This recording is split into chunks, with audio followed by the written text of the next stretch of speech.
Hello, in the previous video, I showed you how you could build the AWS landing zone from scratch on Brainboard. In today's video, you're going to learn how you can structure your Terraform code and create multiple files for it. So let's get started.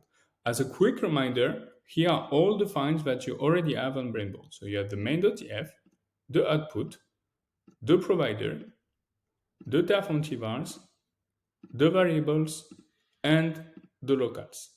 Here are all the files you already have.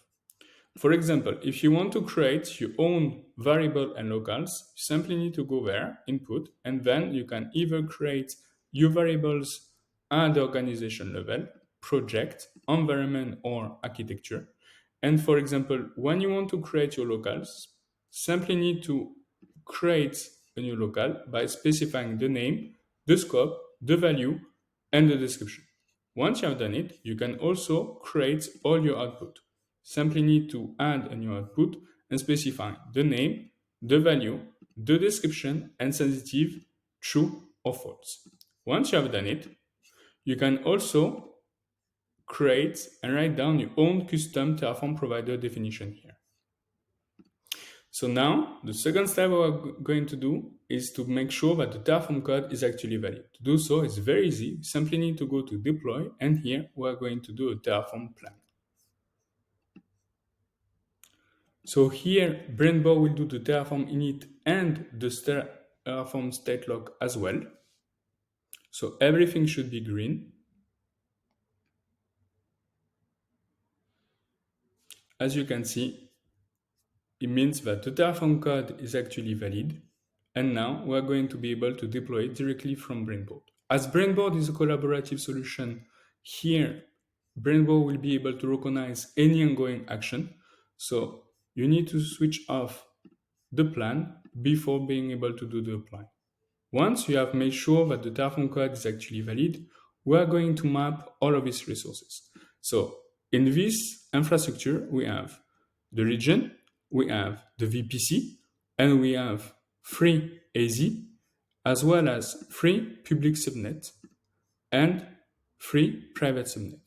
Let's say now that you would like to split your Terraform code into multiple files with, for example, the public subnet. So you simply need to select all of these resources. Here, you select all of them. And here, you group. And here you're going to say, for example, it's public subnet. And then you save. As you can see here, you have your file that has already been created. Then we are going to do the same thing for private subnet. So here we select private subnet and route table. And here we create another file. So here, private subnet.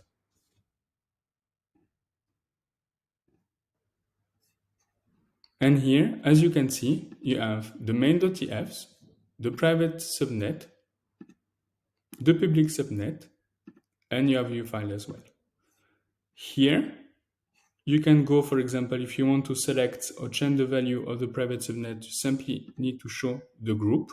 This is the group here. For the public subnet, you can do the same thing. And for the main, it's like that. So it's how you structure your Terraform code on Brainboard and you create all your Terraform files. I hope this video has been useful for you, and if you have any questions, I will be happy to help you build your own use cases on Brainboard. Have a great day.